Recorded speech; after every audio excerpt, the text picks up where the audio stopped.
Once again, it's on. You know what time it is. It's time to play some toss. Welcome, everyone, to episode 60. Yes, 60 of the Tristain on Sports Show Toss. It is your main man, your friendly neighborhood, T-Squared, Tristain Thomas. Thank you all so very much for joining us. This week, we're still on extension watch. Giannis, where are you? The Brewers, a quick check-in with them. Don't seem like they got a whole lot better. Packers, handling business.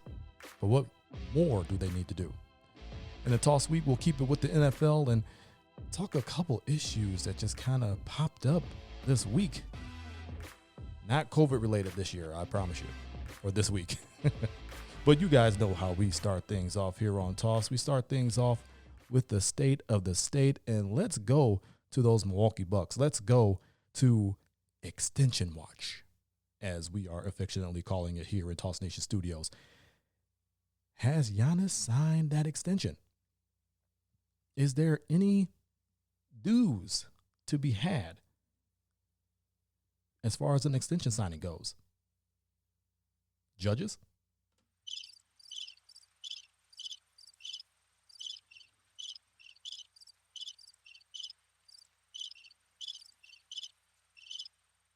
Yeah, there's nothing. He has not signed the extension yet. People are still losing their damn minds over it. As if, him not signing the extension as soon as he was eligible earlier this month means he's going to leave. And this is just such a great betrayal. And he is causing such a huge distraction for the team. And maybe that last statement, it's a little bit true. This has been media week, and players have had to have players and coaches have had to have media availability this week. Multiple Zoom interviews. Obviously, we're keeping things safe with COVID. Multiple players. They've all had to answer questions about this extension. So is it a bit of a distraction right now? Sure, it is. You would like Giannis to sit down and even if he has to sit down and say, hey, look, if he doesn't plan on signing the extension before the December 21st deadline, or even on the deadline, December 21st, just come out and say it. Just come out and say it. Hey, look, I'm focused on this season. I'm under contract for this season. Okay, this is the only time I'm going to answer questions about this. And then the remainder of the season, my focus is on the Milwaukee Bucks and winning an NBA championship. It may not stop reporters from asking the question moving forward.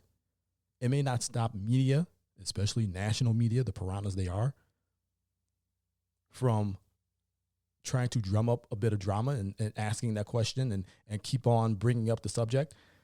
But at least you put it out there that you're not going to answer this question anymore. Your focus is on the 2020-2021 NBA season with the Milwaukee Bucks, which you are under contract for. You're going to answer any question that media may have at this point in time. This is the only time I'm going to do this. I'm going to answer your questions as truthfully as I possibly can. And then we're going to leave it alone for the rest of the season. At some point, if that is the plan, and this is just my opinion, if that is the plan that you're not going to sign this extension this offseason or during this training camp period, and you're going to let the expiration date come and go without signing this, just make it known. Just make it known, answer the questions, tell everybody this is the only time we're going to answer questions about this. If you ask me about it again, you just won't get an answer. But everyone's losing their minds about it. It's not a big deal. And everybody's sitting here, probably, I could see the eyebrows raising and everything else.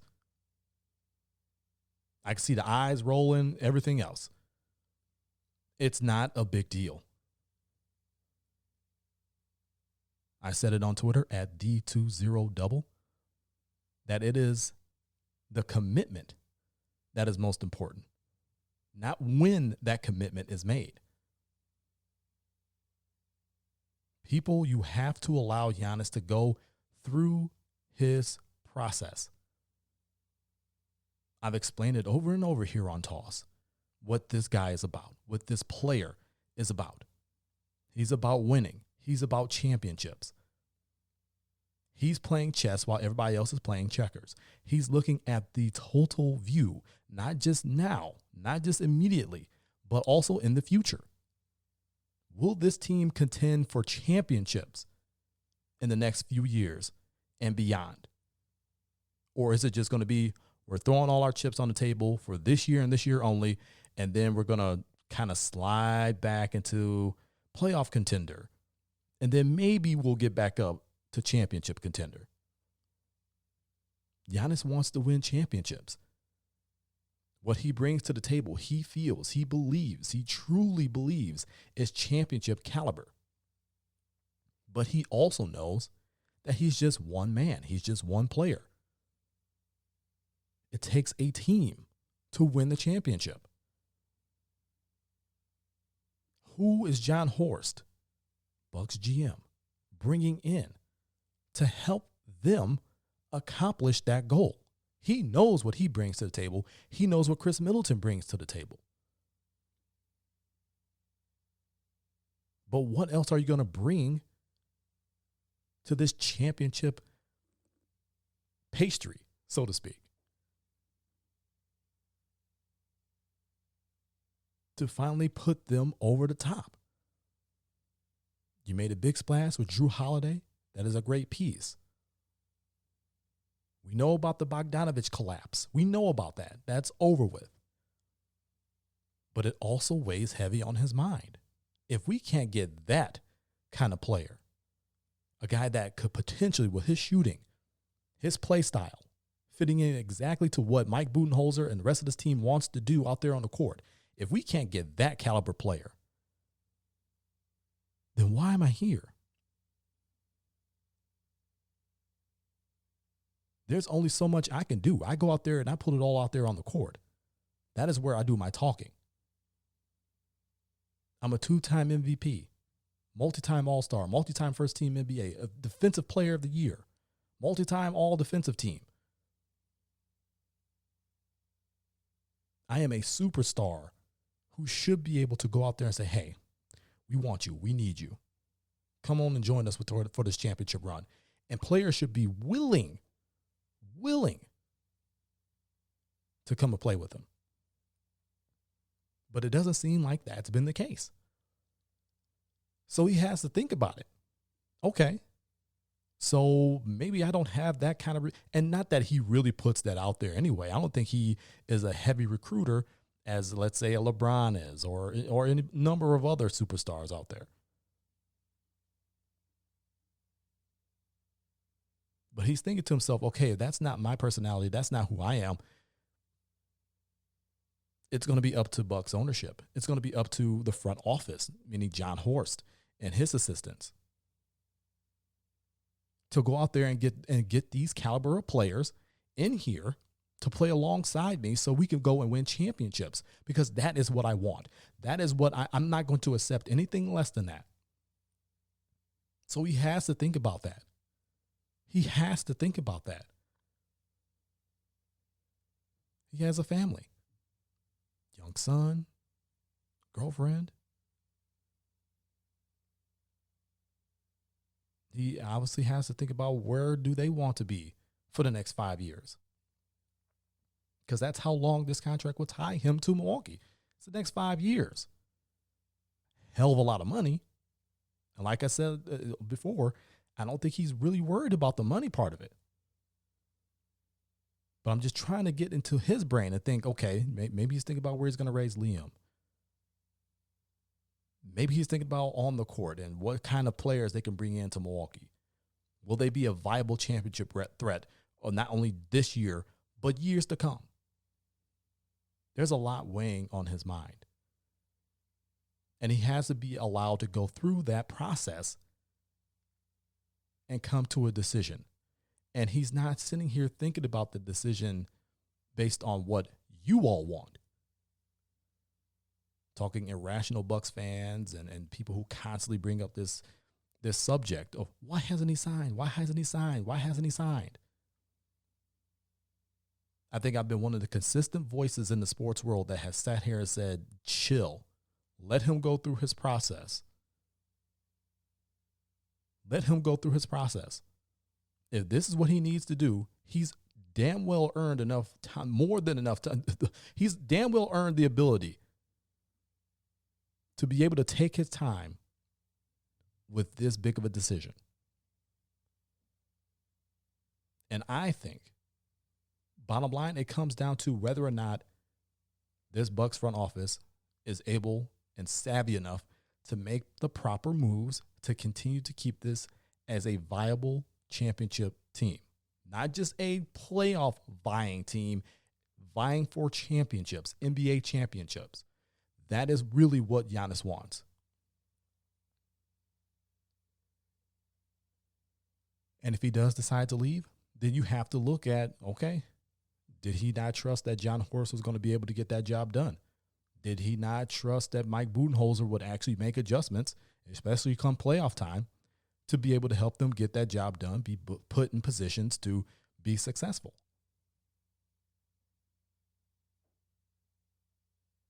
I think whatever decision he comes to is going to come down to on the court, and whether or not he feels that the players needed to put them over the top and win the championship can be brought in by this Bucks front office, and whether or not Mike Budenholzer can put these guys in the best position to succeed, make the proper adjustments to finally get them over the hump and win an NBA championship. It's not going to do anything with money. It's not going to do anything. It's not going to have anything to do with perks. It's going to come down to what in the hell are you guys doing to keep this a viable championship team? And if he firmly believes that that is not here in Milwaukee, you have all the evidence piled up. So people, you got to stop worrying whether or not he's going to resign or not. I know it's a big decision. He's a generational talent. You want him here for the remainder of his career, even though this 5-year extension will put him here through age 31, still very much in his prime. He's only 26, just turned 26 this week. Let that man go through his process. Give him that time. He's damn well earned it. It's very clear that his teammates want him there. Chris Middleton, Pat Connaughton gifted him a series of pins, 19 pins,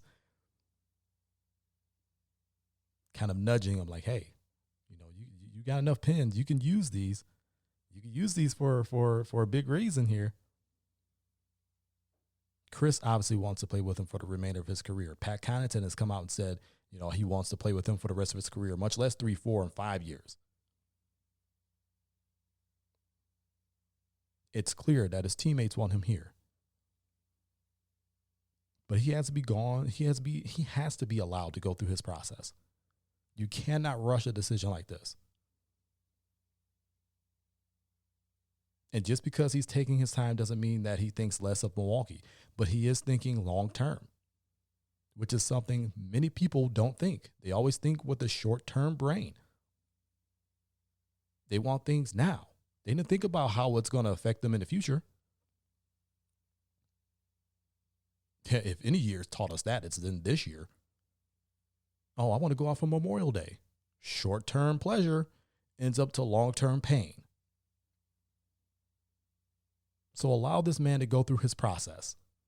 I promise you'll be all right, whether he signs or whether he doesn't. If he doesn't, will you be hurt? I'm pretty sure a lot of people out there will be hurt. But allow this man to go through the due diligence. Allow this man to focus on getting prepared for this season, which he's under contract for. And it's a pretty good team. They figure out how to play some defense again. Offense hasn't been a problem except in the playoffs when they don't make open jumpers, but you're not in the playoffs yet. You got to earn that. But this man, Giannis, needs to be allowed to go through his process like anybody else. Stop tripping. Moving on, state of the state here on Toss. Let's quickly check in with the Milwaukee Brewers. Now, we haven't really spoken about them because there really hasn't been a lot to speak about. And turns out they have made a signing. Luke Malley. I'm probably butchering his name. He's more touted as a defensive catcher. But here's why I feel that they took the L.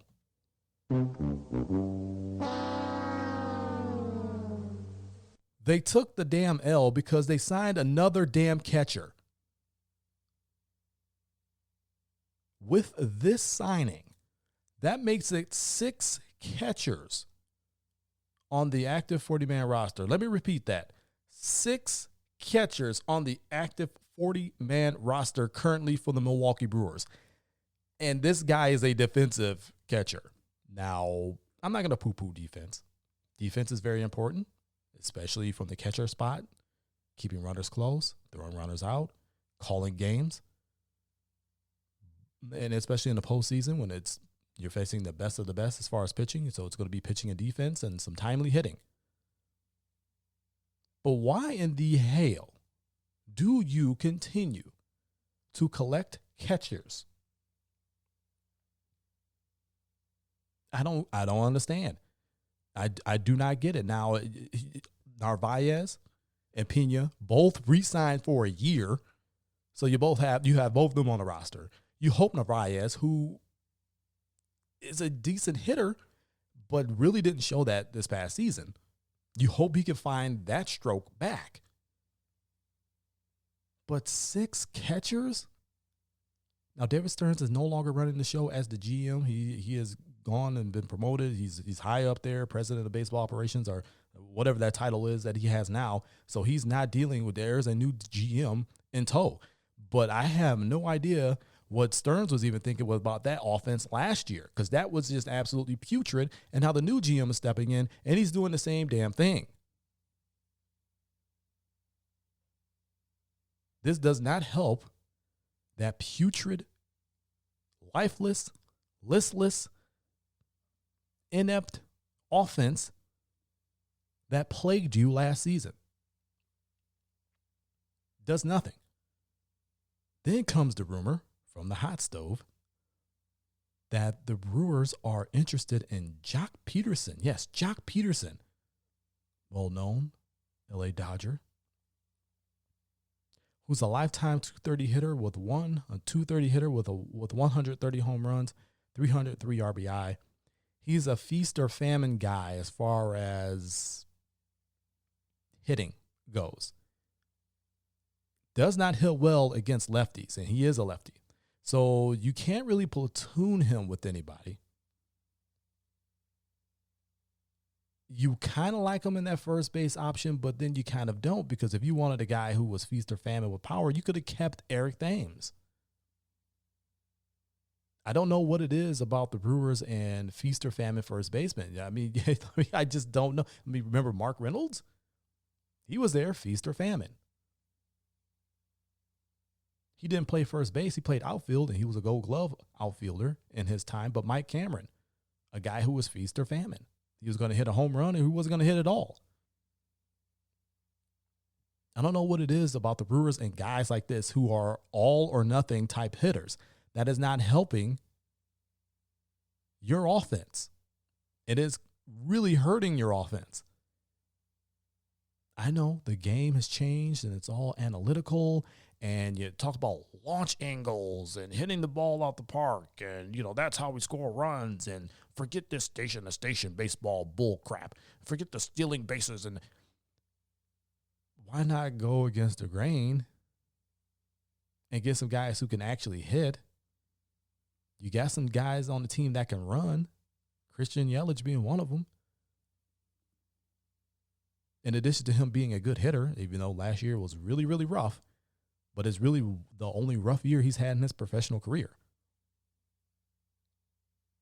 You can't continue, and I've said it before, you cannot under any circumstance bring back that putrid offense that you had in 2020 into 2021. Cannot do it. Can't do it. Signing your 6th catcher ain't helping. So I don't know what they're doing. I have no clue as to what the Brewers are doing. but it's definitely not addressing an offense that needs as much help as it can possibly get. We'll keep an eye on them, but a signing like this, I mean, maybe I'm overreacting, but you have 6 catchers on your roster currently. This is not helping your offense. This is not helping your offense. I have no idea what they're doing, but I'll keep an eye on them to see how this develops, if it develops at all. There's no way you're going to keep 6 catchers. So what are you trying to do? Brewers. Wow. Let's move on. State to state here on Toss and talk Green Bay Packers football. Did the Green Bay Packers handle business this past Sunday?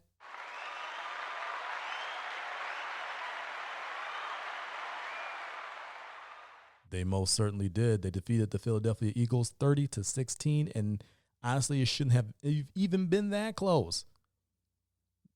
And we'll talk about why it got that close in a minute, but you handled business. This was a game that you had to win. The Eagles came into this game 3-7-1. Somehow, some way, just a half game back of first place in that division. The NFC LEast strikes again, but we'll talk about them later in the Toss Sweep. This was a game that you needed to have. You were at home. You needed to have this game. This was a game that you needed to take care of business against. You cough up this game in a game that you were supposed to win, and we've seen that. Again, we'll talk about that in Toss Sweep. We've seen that over the course of this weekend and during the week. You needed to take care of business against the Eagles, and you did just that. Now, Rodgers had some history in that ball game. Became the first quarterback ever with 5 seasons of at least 35 touchdown passes. He also became the fastest quarterback to get to 400 touchdown passes in just 193 games, nearly a full season faster than previous record holder Drew Brees. I believe Brees was at 205 games. So nearly a full season faster than Drew Brees got there. Yeah, you're talking about maybe possibly 500 touchdown passes within the next 3 seasons for Aaron Rodgers. If he decides to go that long, he'll be 40 years old at that point. Hopefully you'll have another couple of championships in his pocket, but I digress. That's getting ahead of yourself. So he had a nice day. Devontae Adams also made some history of his own. Became just the 5th wide receiver with 1,000 yards, 12 touchdowns in their first 10 games of the season. Yes, the Packers played 12 games, but Devontae Adams missed 2 of those with injury. So imagine had he played all 12. Yeah, he might have had this record in 8-9 games the way he's going. He's just been flat out amazing this season, and he's getting a lot of credit. I don't know if credit's the right word. I think he's finally getting the respect he deserves as being one of the top wide receivers in all the NFL. And on a lot of lists, he ain't 2 or 3 or 4 or 5. He's typically number 1. Deservedly so. The defense was solid. 7 sacks. Rashawn Gary had a really nice game before he left with injury. Darnell Savage came up with another interception. He's becoming a ball hawk. Was pleased with the defensive effort. Run defense wasn't too bad. Obviously you had some things you want to clean up there. But overall, it was a solid performance by the defense. Now, the lone sour spot and the reason why this game ended up being 30-16 was because of the special teams gaffe. I believe this is the second time in the last 4 games Packers special teams have coughed up a return touchdown. And it's not like their special teams have been lighting the world on fire anyway. They really haven't been. They really have been they've been below average all year. They really have been. We want to be honest. That was the lone sore spot for me, lone sour spot for me in that game. They handled business, and probably the best play of the game. The 77-yard, I believe it was 77 yards. Yeah, 77-yard touchdown run by Aaron Jones. Now, Aaron Jones had a really nice day. Honestly, he was kind of bottled up a little bit before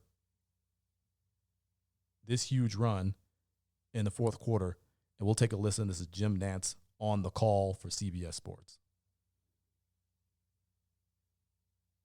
Big running lane, and Jones takes off into the secondary, and now sprinting down the sideline.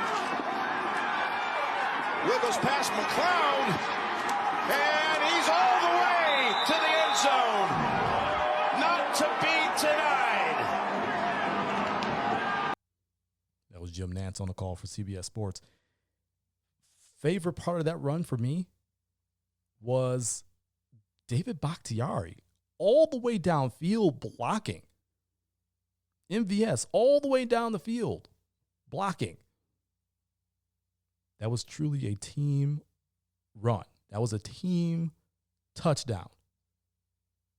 Jones with some tough running, got through some tackles, made it to the next level, and got some really nice blocks by all of his teammates.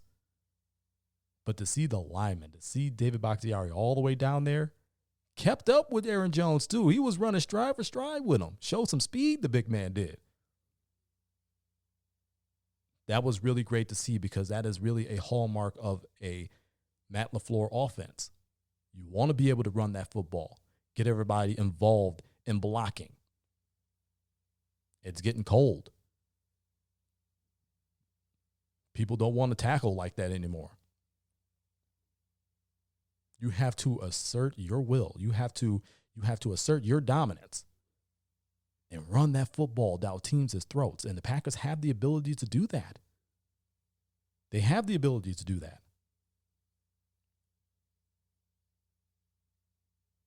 And it was shown on that run right there. That was really a really nice way to cap it. Puts the game away, ices it completely. I mean, it's not like you were looking for a 77-yard run, 77-yard touchdown run, but you'll take it. Puts points on the board. It was a 23-16 game at that point, because of special teams and their inability to be good. Yeah, I said that, and I didn't stutter. Their inability to be good. But that's what it's going to take. You're in the stretch run. That was your 12th ball game of the year. You are in the final quarter of the regular season. You are sitting in the number 2 spot. You're the number 2 seed currently in the NFC. The Saints continue to win. Taysom Hill, although Drew Brees might be back. Maybe as soon as Sunday's game. We don't know. But they continue to win. There's still a game ahead of you at 10-2. You're sitting at 9-3.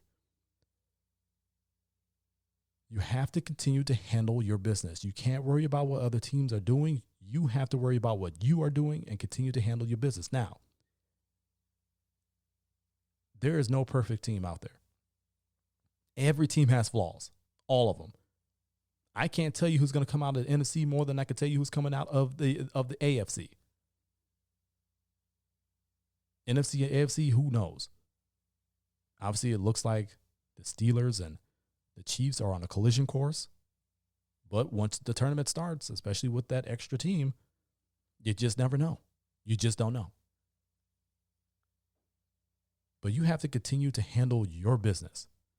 You can't not worry about other people's business. Worry about yours. Worry about what's on your plate. You have another winnable game.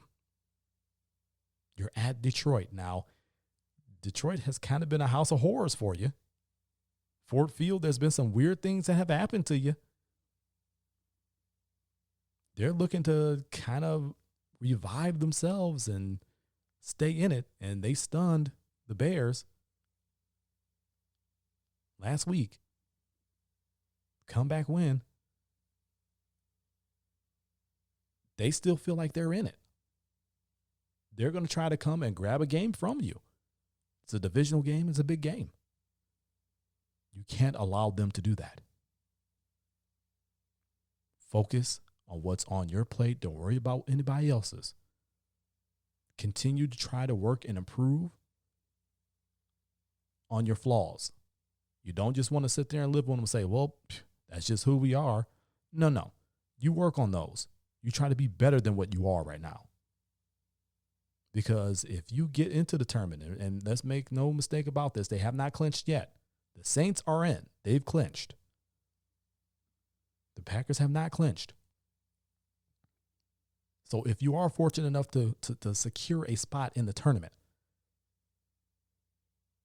understand that once you get there, anything can happen. That means good or bad. But if you continue to work on your flaws and try to strengthen them, as opposed to living with that weakness, you put yourself in a much better position. Packers 9-3, going up against a 5-7 Detroit team. This is intriguing. This is very, very intriguing. Stretch run of the season. Kind of nervous about that game, I'll tell you that, but I'll leave that prediction on my quick toss prediction on Facebook.com/T on Sports Show. That's TON Sports Show. And that's the state of the state. The Bucks, Giannis hasn't signed the extension yet. People need to quit tripping. Let that man go through his process. Leave him alone. He's damn well earned that time. The Brewers, interested in Jock Peterson, another feast or famine type hitter, and then they signed another catcher, their sixth. What the hell they're doing? I can't answer that question because I have no idea what they're doing. And the Packers handle business against the Eagles to improve to 9-3. They're currently sitting as the 2 seed in the NFC. Another divisional game coming up against Detroit, at Detroit. Like I said, crazy things have happened, but they need to keep winning. Keep handling business. Worry about what's on your plate. Don't worry about what is on other people's plate. And that's all you can do. Let's head over to the Toss Sweep.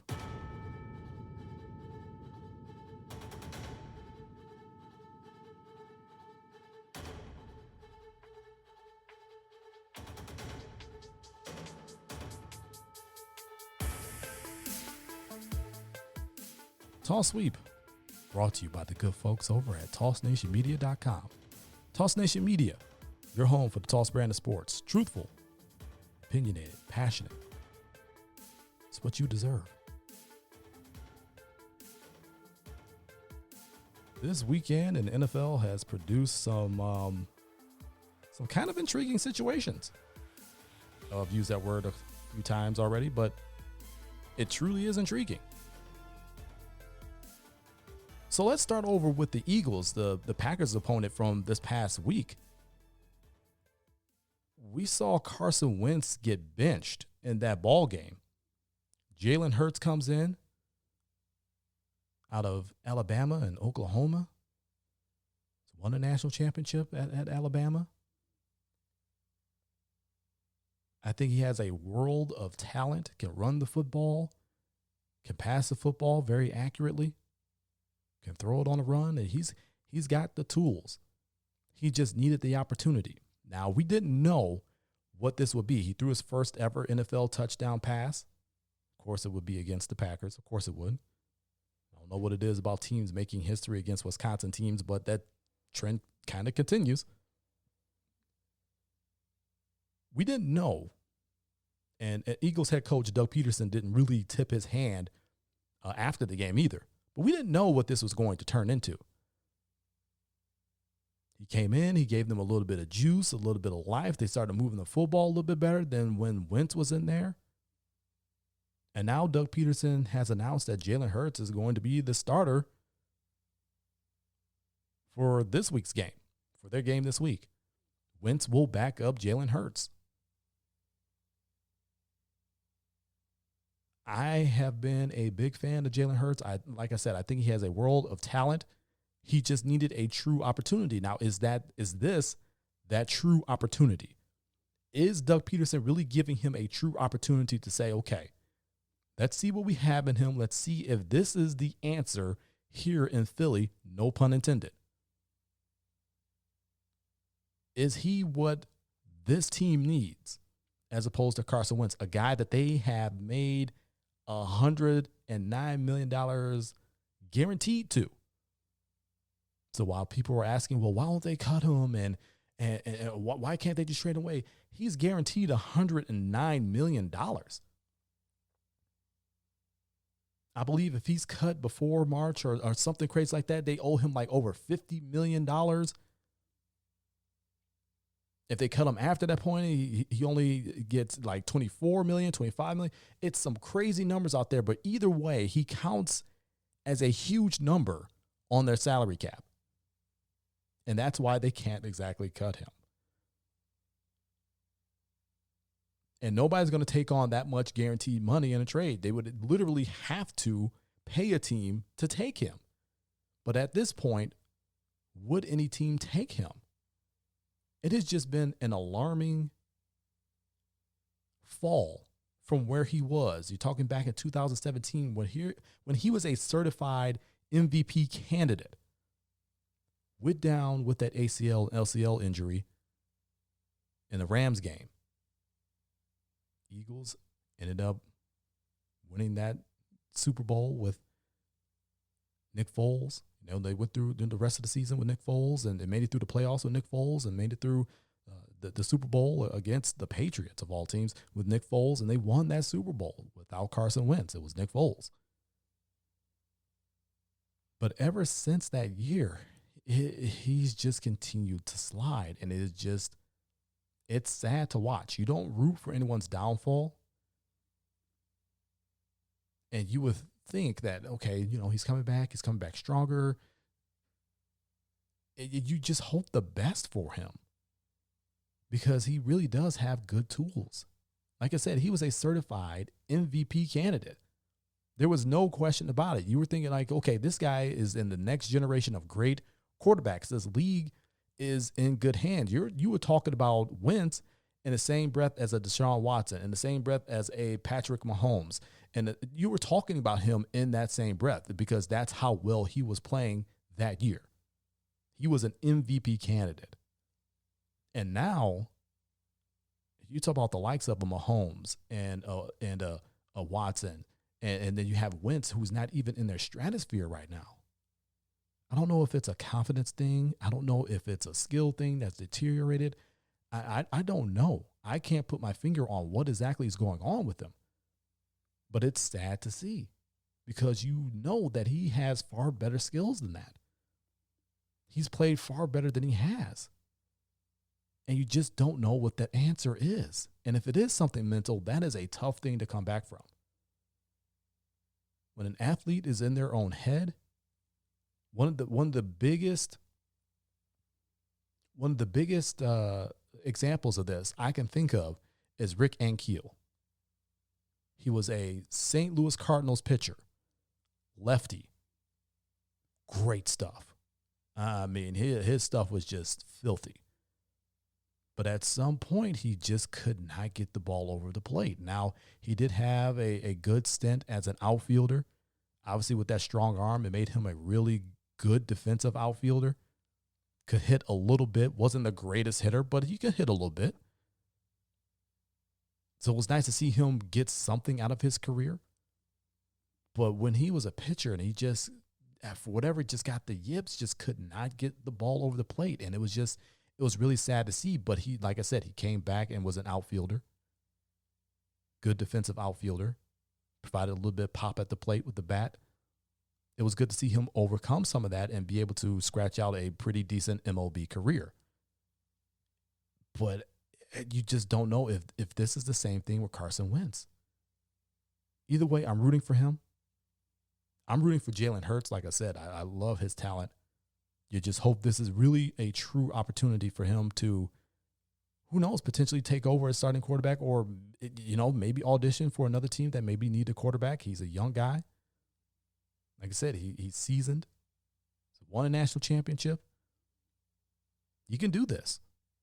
So it'll be interesting to see how he performs for a full game as opposed to part of the game as he did against the Packers. Even though I did like what I saw, but man, you just feel for Wentz, but you're rooting for both of them. You're rooting for Wentz to get it back, and you're rooting for Hurts to really get something started here. Let's keep it in that same division. We've all had a great laugh at the NFC LEast, and yes, I'm still calling them the least because they're still leasting. Although they were beasting this past weekend, and like I said, during this past week. The Giants and the Washington football team, a team that doesn't even have a name, are tied for first place in this division at 5-7. And so long as your division leader is under 500, you are still leasting. You are still leasting. But they had probably the two biggest wins. They probably had the two biggest wins of the weekend. You're talking about the Giants beating the Seahawks. You're talking about the Washington football team defeating the previously undefeated Pittsburgh Steelers. Now, I will say this. With that Washington win against the Steelers, I was a little bit less surprised because I know how physical and underrated that Washington defense is. That Washington defense keeps them in games. They really do. And it seems like they're getting more confident. They're playing with more physicality. They're coming along quite nicely. They really are. Ron Rivera has them playing some really good football on the defensive end. Alex Smith, come on. The minute he took a snap at quarterback, he became the NFL's comeback player of the year. The man almost died from a compound leg fracture and just everything he's gone through. Infections that almost killed him. Having to learn how to walk again and heal and then run and everything he's been through. This man nearly gave his life for this game to come back and play it again. And he's playing very well. Did not lose them that ball game, kept them in it. Made enough plays to reward the defense for the defense that they were playing. To bottle the Steelers up for 17 points, I mean, that's incredible. For them to go into Pittsburgh under those circumstances, game dates all changed because of COVID and everything else that's going on, and to come out with an effort like that and a win like that. I was less surprised by that win, but it's still very, very impressive. The Giants win, I was completely surprised by. They did not have their quarterback, Daniel Jones, who was out with a hamstring injury. But the Giants defense is starting to play a little bit more physically. And Seattle's kind of been up and down offensively a little bit. I know their defense has just really been historically bad. It's definitely not a Pete Carroll type defense. It has been historically bad. They're threatening records here. That's how bad they've been. But yet they're still a winning ball club. And they've got Russell Wilson, who's an MVP candidate. Or at least he was. It seems like he's kind of tailed off just a tiny bit. I think now it's a two-horse race at this point. You're talking Aaron Rodgers and Patrick Mahomes. Our friend, Evan Witalison of Talking Sports with Evan. Check his podcast out everywhere. He's been probably one of the first people I've been seeing say that it may be a co-MVP situation. Rodgers and Mahomes. I would have no problem with that. They're both leading their teams to division leads. They both have their offenses flying very, very high. They both have their teams contending for Super Bowls. I mean, they're both playing very, very well. it's hard to select one or the other. I think they're both on the same level this season. Got to reward them. Same way they did with Steve McNair and Peyton Manning. Got to reward those two guys for the season that they're having. It's been fantastic. But for the Giants to come out with that win against Seattle, that one I was shocked by because I thought the Giants stood no chance. You got no Daniel Jones, who at least gives you a shot with his legs, and he could throw the ball. Danny Dimes, all that good stuff. The defense has been playing a little bit better, but I didn't think they were playing with as much physicality as the Washington football team's defense. But, they keep their teams in games still. And they came out with that win, which was I was more shocked by that win than Washington's win. I felt they had the tools to go and get it. I thought it would be a close game because both defenses are very, very good. You're talking about Pittsburgh's defense, probably tops in the league. And you're talking about the Washington football teams, who is flying under the radar, but they are a tough defense.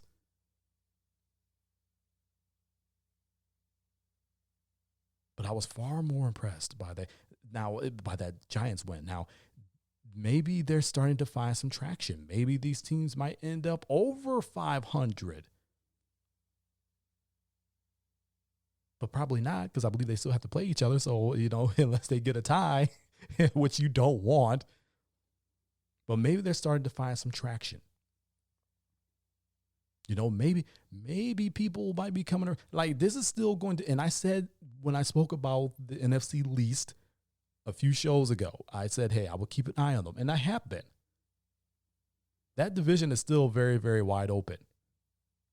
It's not a sure. You think maybe the Giants have started to find some traction. You think maybe the Washington football team is starting to find some traction.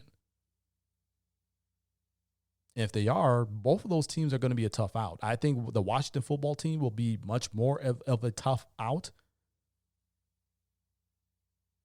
Just because I like their defense a little bit better, and I also like the fact that they have experience and with Alex Smith in that quarterback.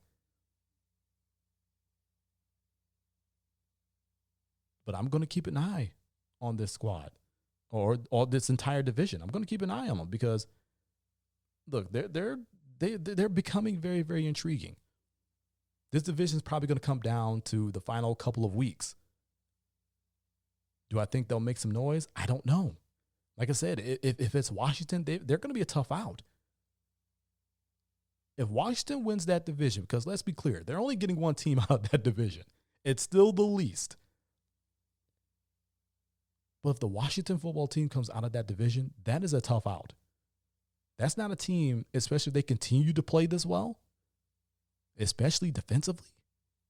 That's not a team I want to see in the playoffs. They can run the football. Obviously, they have some concern about Gibson, who went out with, I believe it was a toe injury. You have some concern about him.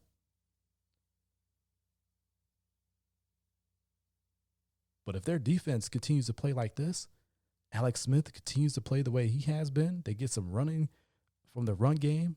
Terry McLaurin continues to be the top flight receiver that he is. Logan Thomas emerging as a big-time tight end. I was very, very impressed with that win. Wasn't shocked, but I was very, very impressed with that win. I've been very impressed with the way both the Giants and the Washington football team have been playing. So, NFC LEast, I'll give you guys some props this week, but you got to keep it moving. You got to keep it going. We'll see what you guys end up with come the end of the season. Well, y'all, that'll do it for me. It's time for me to get on up out of here. That was episode 60 of the Tristain Sports Show Toss. Y'all know where to find me.